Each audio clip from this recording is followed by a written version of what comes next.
नमस्कार मित्रों, स्वागत है आपका हमारे इस YouTube मंच पर।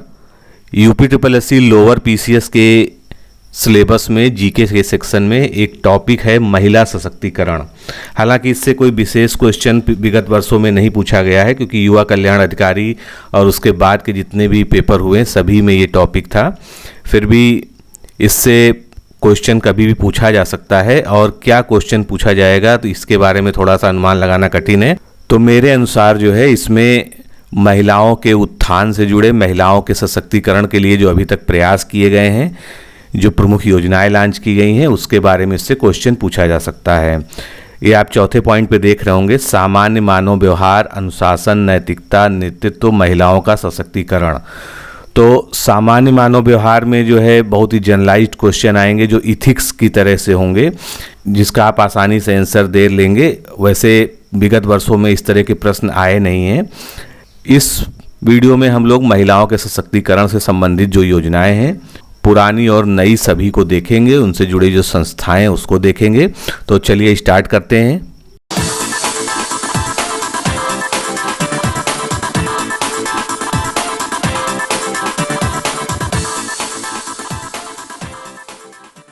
तो महिला सशक्तिकरण क्या होता है? महिला सशक्तिकरण के अंतर्गत वो सभी क्रियाकलाप आते हैं जो महिलाओं के सामाजिक, आर्थिक और राजनीतिक उत्थान के लिए सरकार द्वारा या समाज के स्तर पर लगातार जो है जारी रखे जाते हैं।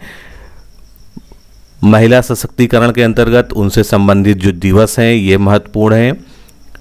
उसके अलावा विभिन्न सरकारों द्वारा महिलाओं के उत्थान के लिए जो भी योजनाएं चलाई गई हैं उनको हम लोग जो है आगे डिस्कस करेंगे। तो चलिए शुरुआत करते हैं। सबसे पहले बात करते हैं अंतर्राष्ट्रीय महिला दिवस की। तो अंतर्राष्ट्रीय महिला दिवस आप सभी जानते हैं कि 8 मार्च को प्रतिवर्ष मनाया जाता है। 2019 में इसकी थीम क्या थी? Think equal, build smart, innovate for change. ये जो है अंतर्राष्ट्रीय महिला दिवस की स्कीम थी। 8 मार्च को मई 24 यानी 24 मई को क्या मनाया जाता है? International Women's Day for peace and disarmament. ये 24 मई को मनाया जाने वाला दिवस है। 13 फरवरी को राष्ट्रीय महिला दिवस यानी नेशनल वुमेन्स डे मनाया जाता है। इसके पीछे कारण क्या है? भारत में पहली महिला राज्यपाल सरोजिनी नायडू की जन्मतिथि 13 फरवरी को ही होती है, और इसी दिन राष्ट्रीय महिला दिवस के रूप में मनाया जाता है। फिर बात करते हैं राष्ट्रीय बालिका दिवस यानी नेशनल गर्ल चाइल्ड डे। ये 24 जनवरी को मनाया जाता है। इसके पीछे क्या कारण है? 24 जनवरी के दिन इंदिरा गांधी को नारी शक्ति के रूप में याद किया जाता है। इस दिन इंदिरा गांधी पहली बार प्रधानमंत्री की कुर्सी पर बैठी थी, इसीलिए इस दिन को राष्ट्रीय बालिका दिवस के रूप में मनाने का निर्णय लिया गया है। संयुक्त राष्ट्र द्वारा अंतर्राष्ट्रीय बालिका दिवस, अब ये संयुक्त राष्ट्र का यानी यूनाइटेड नेशंस का बालिका दिवस है।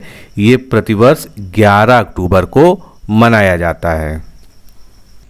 राष्ट्रीय महिला आयोग, ये भी इम्पॉर्टेंट है इस लिहाज से, तो इसको नेशनल कमीशन फॉर वुमेन कहा जाएगा। ये भारतीय संसद में 1990 में पारित एक अधिनियम के तहत जनवरी 1992 में इसका गठन किया गया था, और ये एक सांविधिक निकाय है, यानी संवैधानिक नहीं है, परंतु ये एक लीगल बॉडी है। तो 1992 आपको याद रखना है कि भारत में महिला आयोग की स्थापना, राष्ट्रीय महिला आयोग की 1992 में हुई थी। और आयोग की जो पहली प्रमुख थी या अध्यक्षा थी वो थी सुश्री जयंती पटनायक, एक नाम ये याद रख लीजिए। और रेखा शर्मा जो है वर्तमान में राष्ट्रीय महिला आयोग की अध्यक्ष बनाई गई हैं। ये भी 8 अगस्त के आसपास इनको बनाया गया है। मैंने करंट अफेयर्स वाले लेक्चर में इसको बताया भी था आपको। फिर उत्तर प्रदेश में बात करें तो उत्तर प्रदेश में, हर प्रदेश में राज्य महिला आयोग होता है, उत्तर प्रदेश में ही है। तो 2002 में उत्तर प्रदेश में महिला आयोग का गठन किया गया था, और 2004 में आयोग के क्रियाकलापों को कानूनी आधार प्रदान करने के लिए उत्तर प्रदेश राज्य महिला आयोग 2004 अधिनियम 2004 अस्तित्व में आया। उसके बाद उसमें संशोधन होते रहे। अभी लास्ट संशोधन जो है 26 अप्रैल 2013 को इस अधिनियम में किया गया है। वर्तमान अध्यक्षा उत्तर प्रदेश राज्य महिला आयोग की हैं श्रीमती विमला बाथम। ये नाम याद रख लीजिएगा, आप लोग यूपी से हैं, हम लोग यूपी से हैं। तो यूपी से जो है रिलेट करके पूछा जा सकता है। और उपाध्यक्ष अभी जो है नई नई बनाई गई हैं, सुषमा सिंह व अंजू चौधरी। तो ये रहा राज्य महिला आयोग के बारे में। अब जो है महिला सशक्तिकरण को क्रियान्वित करने के लिए राज्य और राष्ट्रीय स्तर पर कई सारी योजनाएं शुरू की गई हैं। तो हम बहुत डिटेल में उसके नहीं जाएंगे क्योंकि इतना डिटेल में पूछे जाने की संभावना नहीं है। योजना क्या है, कब प्रारंभ हुई है और उसका मेन मोटिव क्या है, ये आपके जो है एग्ज़ाम की दृष्टि से इम्पॉर्टेंट है।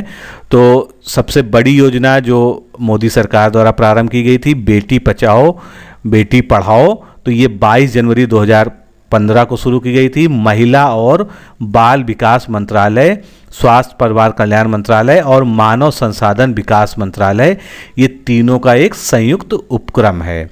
इसका प्रारंभ कहाँ हुआ था अगर ये पूछा जाता है तो पानीपत हरियाणा में 22 जनवरी 2015 को इसका प्रारंभ किया गया था।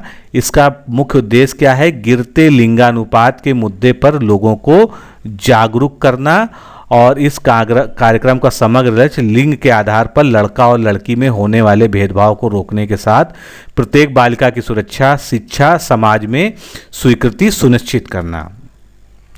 फिर और योजनाएं हम देखते चलेंगे इसी तरह से। किशोरियों के सशक्तिकरण के लिए राजीव गांधी योजना, जिसको सबला योजना भी कहते हैं, तो ये केंद्र सरकार द्वारा शुरू की गई थी 1 अप्रैल 2011 को। यह कार्यक्रम महिला एवं बाल विकास मंत्रालय की देखरेख में चलता है और इसमें जो है इस योजना के तहत 2 समूह में लाभ विभाजित किए जाते हैं। एक पोषण लाभ है, एक गैर पोषण लाभ है। तो 11 से 15 वर्ष तक की लड़कियों को पका हुआ खाना दिया जाता है और गैर पोषण योजना जो इसकी है उसमें 15 से 18 वर्ष तक की लड़कियों को आयरन की गोलियां सहित अन्य दवाइयां उपलब्ध की जाती हैं। बाकी आपके सामने पूरा डाटा है, आप इसको पॉज करके पढ़ सकते हैं। जितना इम्पोर्टेंट है उतना मैं आपको बताता चल रहा हूँ, नहीं तो वीडियो बहुत लंबा हो जाएगा। अगली योजना देखते हैं, वर्किंग वुमेन हॉस्टल योजना। तो इस योजना का उद्देश्य क्या है, काम करने वाली महिलाओं के लिए सुरक्षित आवास आसानी से उपलब्ध कराना, जहां पर उनके बच्चों की देखभाल और की सुविधा हो और ज़रूरत का हर सामान आसपास उपलब्ध हो। यह योजना शहरी, सेमी अर्बन और ग्रामीण सभी जगह उपलब्ध है जहां महिलाओं के रोजगार उपलब्ध होते हैं। इंदिरा गांधी मातृत्व सहयोग योजना, ये योजना मातृत्व लाभ कार्यक्रम 28 अक्टूबर 2010 को प्रारंभ हुआ था।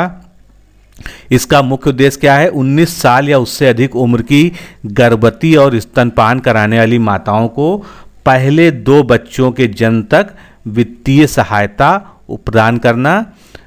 यह कार्यक्रम महिला एवं बाल विकास मंत्रालय द्वारा संचालित किया जा रहा है और इसमें 2 किस्तों में 6,000 रुपये की वित्तीय सहायता प्रदान की जाती है। तो ये इसकी मोटी मोटी बातें हो गई।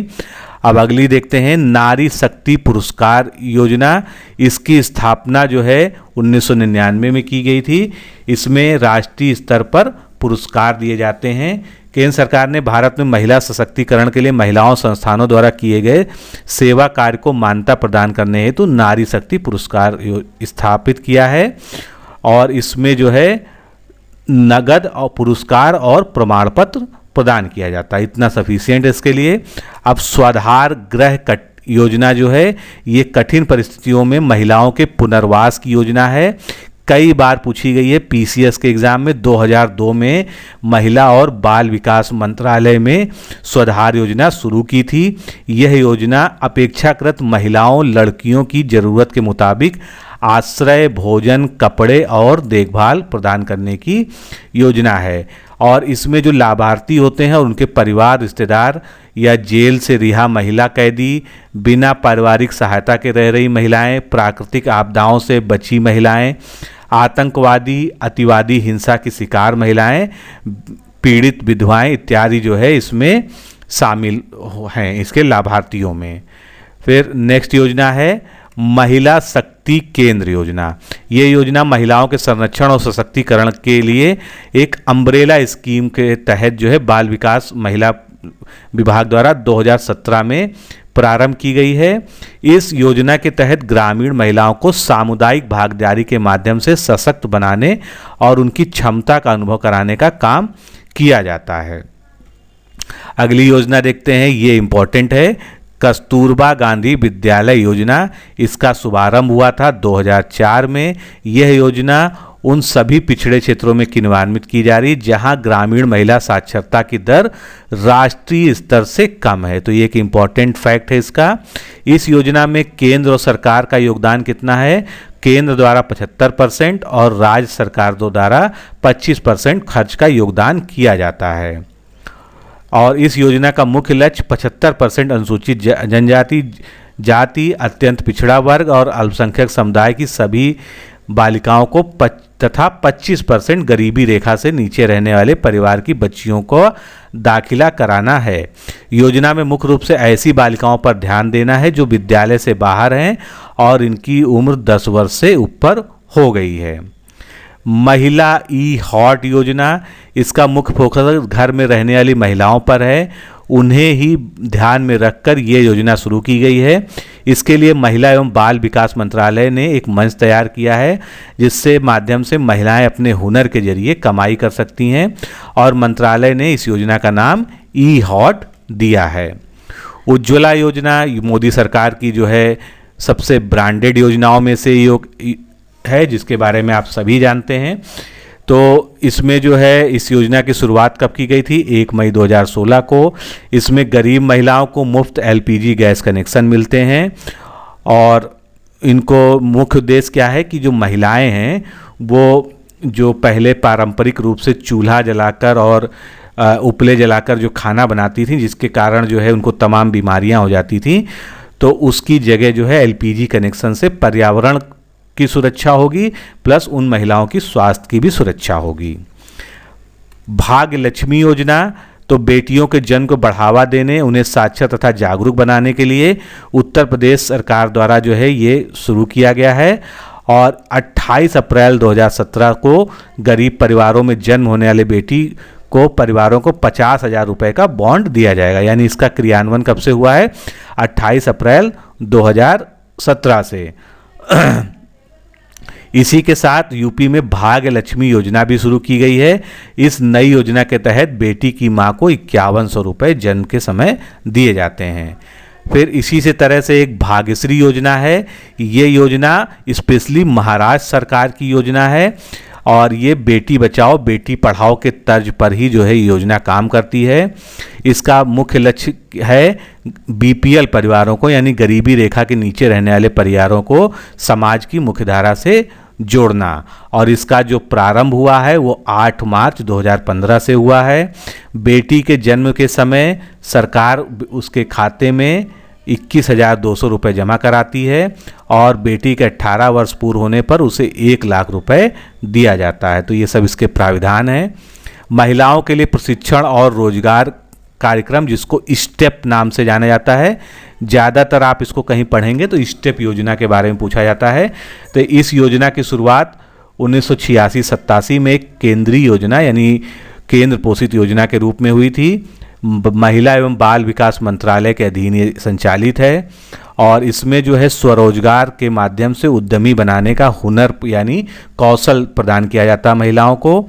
इस योजना का मुख्य लक्ष्य 16 वर्ष या उससे अधिक की लड़कियों महिलाओं को का कौशल विकास करना है। लाडली लक्ष्मी योजना, ये योजना स्पेशली मध्य प्रदेश की योजना है जो 1 जून 2015 को लागू की गई है मध्य प्रदेश सरकार द्वारा। जो बालिकाएं 1 जनवरी 2006 के बाद जन्मी हों और जिनके अंतर्गत समय समय पर ई पेमेंट द्वारा भुगतान किया जाता है। इसमें कक्षा 6 में प्रवेश के लिए 2,000, 9वीं कक्षा में प्रयोग के लिए 4,000 प्रवेश के लिए और 11वीं कक्षा और 12वीं कक्षा के दौरान 200 रुपये प्रति माह का भुगतान जो है बच्चियों के लिए किया जाता है और 21 वर्ष की होने पर या और कक्षा 12वीं की परीक्षा में सम्मिलित होने पर शेष राशि का भुगतान कर दिया जाता है। लेकिन इसमें कंडीशन ये है कि बेटी का विवाह जो है 18 वर्ष के बाद ही करना है यानी वयस्क होने के बाद, नहीं तो इस योजना का लाभ नहीं मिलेगा। मुख्यमंत्री शुभ लक्ष्मी योजना, ये स्पेशली राजस्थान सरकार की योजना है। इसमें क्वेश्चन दोस्तों इसी तरह से आएंगे कि शुभ लक्ष्मी योजना कहाँ की है, मतलब किस सरकार की है। तो मेन पॉइंट जो मैं बता रहा हूँ उसको आप नोट करते चलिए जो है। और इसमें जो है इसका उद्देश्य वही है कि बेटी के जन्म को प्रोत्साहित किया जाए और मातृ मृत्यु दर को कम किया जाए। इस योजना के अंतर्गत शासकीय चिकित्सालयों में बालिका के जन्म होने पर प्रसूता को 2100 रुपये का चेक दिया जाता है और बेटी के जन्म के 1 साल पूरे होने पर टीके लगवाने पर 2100 रुपये का चेक और दिया जाता है। 5 वर्ष पूरे होने पर माँ को 3100 रुपये का चेक। कुल मिलाकर बेटी की माँ को लगभग 7300 रुपये की सहायता राशि प्रदान की जाती है। राजीव गांधी किशोरी सशक्तिकरण स्कीम सबला, अभी हमने इसको पहले भी पढ़ा है। तो ये 2010-11 में ICDS प्लेटफॉर्म का इस्तेमाल करते हुए 200 जिलों में प्रायोगिक आधार पर यह स्कीम चालू की गई थी और यह राज्य सरकारों, संघ प्रदेशों के माध्यम से चलाई जाने वाली 100% केंद्रीय वित्त पोषित स्कीम है। तो इसके बारे में और डिटेल आप पढ़ सकते हैं पॉज करके। अब आगे चलते हैं हम। इंदिरा गांधी मातृत्व सहयोग योजना, तो प्रसूता एवं दुग्धपान कराने वाली माताओं के लिए 2010-11 में प्रायोगिक आधार पर ये सबसे पहले 52 जिलों में शुरू की गई थी, बाद में इसको बढ़ा दिया गया था। तो इसमें मुख्य प्रोविजन क्या है, इसके अंतर्गत 19 वर्ष से अधिक आयु की गर्भवती महिलाओं को उनके पहले 2 जीवित बच्चों के 6 माह तक की आयु पर 3 किस्तों में 4000 रुपये की सहायता राशि प्रदान की जाती है। इसका उद्देश्य गर्भावस्था के दौरान छुट्टी की वजह से होने वाले वेतन हानि की प्रतिपूर्ति करना है, ताकि उन्हें आर्थिक कारणों से गर्भावस्था के अंतिम दिनों अथवा उसके तुरंत बाद काम पर ना जाना पड़े। आगे देखते हैं सुकन्या समृद्धि योजना।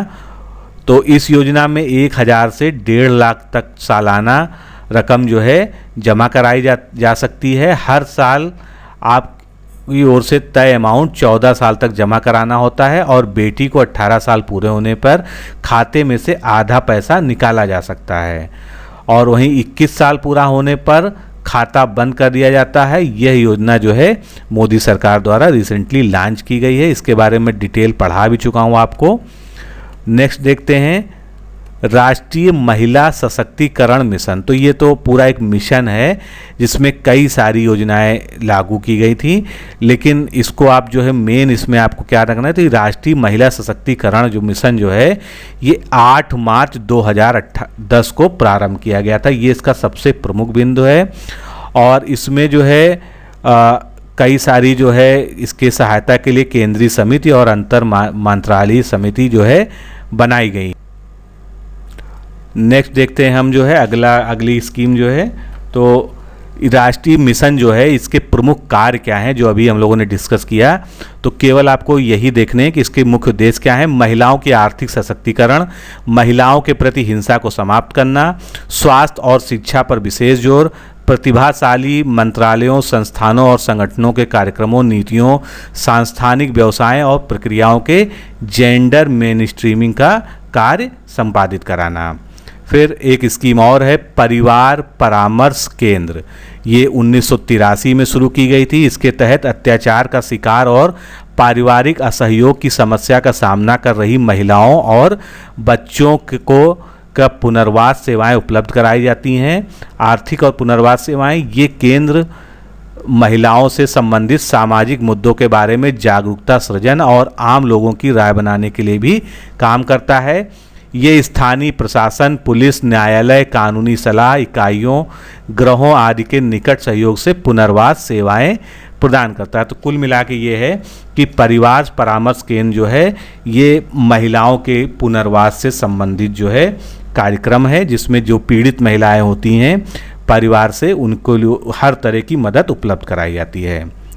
फिर एक और योजना है इम्पोर्टेंट, महिलाओं की शिक्षा के लिए कंडेंस पाठ्यक्रम। तो वयस्क लड़कियों, महिलाओं जो शिक्षा की मुख्य धारा से नहीं जुड़ पाई हैं, जिन्होंने पढ़ाई छोड़ दी उनकी आवश्यकता की पूर्ति के लिए ये पाठ्यक्रम शुरू किए गए। इसके तहत जनजातीय, पर्वतीय और पिछड़े क्षेत्रों को प्राथमिकता दी जाती है। 15 वर्ष से अधिक आयु की लड़कियों, महिलाओं को शिक्षा का अवसर प्रदान करते हुए दक्षता विकास, व्यावसायिक प्रशिक्षण की सुविधा प्राथमिक, माध्यमिक, हाई स्कूल और मैट्रिक स्तर पर उपलब्ध कराई जाती है। पाठ्यक्रम आवश्यकता आधारित और स्थानीय ज़रूरतों के मुताबिक इसमें तैयार किया जाता है। तो इसमें एक पॉइंट ये याद रखिएगा कि 15 वर्ष से जो ऊपर की महिलाएं हैं, बच्चियां हैं, जो अपनी शिक्षा को नहीं पूरा कर पाती हैं या शिक्षा शुरू ही नहीं कर पाती हैं, उनके लिए ये कंडेंस पाठ्यक्रम योजना लागू की जाती है। जागरूकता सृजन कार्यक्रम, ये स्कीम जो है 1986-87 में ग्रामीण और निर्धन महिलाओं की आवश्यकताओं की पहचान करने और विकास, अन्य संबंधित कार्यक्रमों में उनकी भूमिका सुनिश्चित कराने की दृष्टि से शुरू की गई है। इसके अंतर्गत कैंप लगाकर स्थानीय मुद्दों सहित महिलाओं की स्थिति, महिलाओं और कानून, स्वास्थ्य, सामुदायिक स्वास्थ्य, सफाई, तकनीकी, पर्यावरण और अर्थव्यवस्था जैसे मसलों पर विचार विमर्श किया जाता है। तो ये सब पूरा जो है स्कीम का ब्यौरा आपके सामने है, आप इसको जो है पॉज करके पढ़ भी लीजिए। मुख्य रूप से आपको याद रखना है कि जागरूकता सृजन कार्यक्रम जो है इसका उद्देश्य क्या है, और ये 1986-87 में प्रारंभ किया गया था। स्त्री शक्ति पुरस्कार योजना, ये सामाजिक विकास क्षेत्र में महिलाओं के व्यक्तिगत योगदान को पहचान देने के लिए केंद्र सरकार ने स्त्री शक्ति के नाम से 5 राष्ट्रीय पुरस्कारों की स्थापना की है। यह पुरस्कार भारतीय इतिहास को सम्मानित महिलाओं के नाम पर रखे गए हैं। अब इन पुरस्कारों के नाम क्या हैं वो जरूर याद रख लीजिए। तो जैसे देवी अहिल्याबाई होलकर पुरस्कार, कनग्गी पुरस्कार, माता जीजाबाई, रानी गिडनेलू जेलियांग, रानी लक्ष्मीबाई, तो इनके नाम पर ये सभी पुरस्कार रखे गए हैं। और वर्ष 2007 से स्त्री शक्ति पुरस्कार की उप श्रेणी में रानी रुद्रांबा देवी का नाम भी जोड़ दिया गया है। इन पुरस्कारों के तहत 3 लाख रुपए की धनराशि नगद में दी जाती है और एक प्रशस्ति पत्र प्रदान किया जाता है। अगली योजना देखते हैं, ग्रामीण एवं निर्धन महिलाओं के लिए जागृति विकास परियोजनाएं। तो ये इस परियोजना का आरंभ जो है 1987-88 में किया गया था। इन परियोजनाओं का मुख्य उद्देश्य बस जान लीजिए कि ग्रामीण एवं निर्धन महिलाओं की आवश्यकता ज्ञात करना, समाज एवं परिवार में उनके स्तर के प्रति उनमें जागृति का विकास करना, सामुदायिक स्वास्थ्य एवं स्वास्थ्य तकनीक, पर्यावरण आदि जैसे सामाजिक मुद्दों से निपटना और अपने अधिकारों की प्राप्ति के कार्य करने हेतु उन्हें सक्रिय बनाना, ये सभी जो है मुख्य लक्ष्य हैं या मुख्य उद्देश्य हैं जागृति विकास परियोजना के। प्रौढ़ महिलाओं के हेतु संक्षिप्त शैक्षिक पाठ्यक्रम एवं व्यावसायिक प्रशिक्षण कार्यक्रम। तो ये प्रौढ़ महिलाओं के लिए संक्षिप्त शैक्षिक पाठ्यक्रम और व्यावसायिक प्रशिक्षण कार्यक्रम संबंधी योजनाएं क्रमशः 1958 और 1975 में शुरू की गई थी। मतलब ये 2 योजनाएं हैं, एक है संक्षिप्त शैक्षिक पाठ्यक्रम, ये 1958 की है, और व्यावसायिक प्रशिक्षण कार्यक्रम ये 1975 की है। फिर 1988 और 1989 में इन योजनाओं में कुछ संशोधन भी किए गए। तो और इसके बाद जो है इन कार्यक्रमों हेतु अनुदान जो है नॉन मैचिंग के आधार पर स्वीकार किए जाते हैं, और संशोधित योजना 1990-91 से क्रियान्वित की जा रही है। शिशु गृह कार्यकर्ता प्रशिक्षण, ये भी एक योजना है जो महिला एवं बाल विकास विभाग द्वारा 1986-87 में प्रारंभ की गई थी। इस कार्यक्रम का प्रमुख उद्देश्य क्या है, शिशु गृह संचालित करने हेतु शिशु सदन के कार्यकर्ताओं, शिशु गृह क्या है, क्रेच, जिसको आप क्रेच नाम से जानते हैं, जहाँ पर जो है कामकाजी महिलाएं अपने बच्चों को जो है छोड़ सकती हैं दिन भर के लिए। तो क्रेच वर्कर्स को प्रशिक्षण प्रदान किया जाता है इस योजना में। और 1989-70 इस कार्यक्रम का अंतर्राष्ट्रीय केंद्रीय समाज कल्याण बोर्ड कीकर दिया गया है। सॉरी, ये कुछ मिसप्रिंट है, इसको छोड़ दीजिए, चलिए आगे चलते हैं। सामाजिक आर्थिक कार्यक्रम तो 1958 में आरंभ सामाजिक आर्थिक कार्यक्रम का उद्देश्य स्वैच्छिक संगठनों को वित्तीय सहायता उपलब्ध कराना था, यानी एनजीओज को, ताकि वे विशेष रूप से आर्थिक दृष्टि से पिछड़े वर्गों की जरूरतमंद महिलाओं को कार्य एवं मजदूरी के अवसर उपलब्ध करा सकें तथा विभिन्न प्रकार के जीविकोपार्जन संबंधी कार्य आरंभ करवा सकें। तो ये मुख्य बात यह है कि 1958 में ये प्रारंभ हुआ था और ये एनजीओ को सशक्त किया जा रहा है, जिससे वो एनजीओ जो है महिलाओं के सशक्तिकरण के लिए कार्य कर सके। बालवाड़ी पोषाहार कार्यक्रम, तो ये 1970 में प्रारंभ हुई थी। इसमें जो है बच्चों में व्याप्त कुपोषण की समस्या से निपटने के लिए निम्न आय वर्ग के परिवारों से संबंधित 3 से 5 वर्ष की आयु के बच्चों को पूरक पोषाहार उपलब्ध करवाने की योजना है। इस योजना में स्वास्थ्य सुविधाएं भी सम्मिलित हैं, जैसे बच्चों का टीकाकरण, स्थानीय निकाय को सहयोग से बेहतर सफाई और पर्यावरण की व्यवस्था करना। स्वावलंबन या प्रशिक्षण, व्यावसायिक प्रशिक्षण कार्यक्रम, तो ये जो है 1975 में शुरू किया गया था और इसमें भी वही बात है कि महिलाओं को स्वरोजगार हेतु जो है विभिन्न प्रकार से जो है व्यावसायिक प्रशिक्षण उपलब्ध कराया जाए, जिससे वो अपना स्वयं का काम करके आत्मनिर्भर बन सकें। फिर अगली योजना है स्वैच्छिक कार्य ब्यूरो एवं परिवार परामर्श केंद्र। तो अत्याचार और शोषण के शिकार बच्चों एवं महिलाओं को निवारक, उपचारात्मक एवं पुनर्वासात्मक सेवाएं प्रदान करने के लिए 1982, ये आपको याद रखना है कि 1982 में ये स्वैच्छिक कार्य ब्यूरो एवं परिवार परामर्श केंद्र कार्यक्रम आरंभ किया गया था। महिला मंडल, इस कार्यक्रम का आरंभ जो है 1961-62 में ग्रामीण क्षेत्रों में किया गया था, जहां महिलाओं और बच्चों के लिए कल्याण कार्यक्रम संचालन हेतु कोई भी स्वयंसेवी संगठन नहीं होते थे। महिला मंडलों का 75% तक व्यय केंद्रीय समाज कल्याण बोर्ड द्वारा व्यय किया जाता था और शेष 25% का व्यय संगठन द्वारा अपने हिस्से के रूप में व्यय किया जाता था।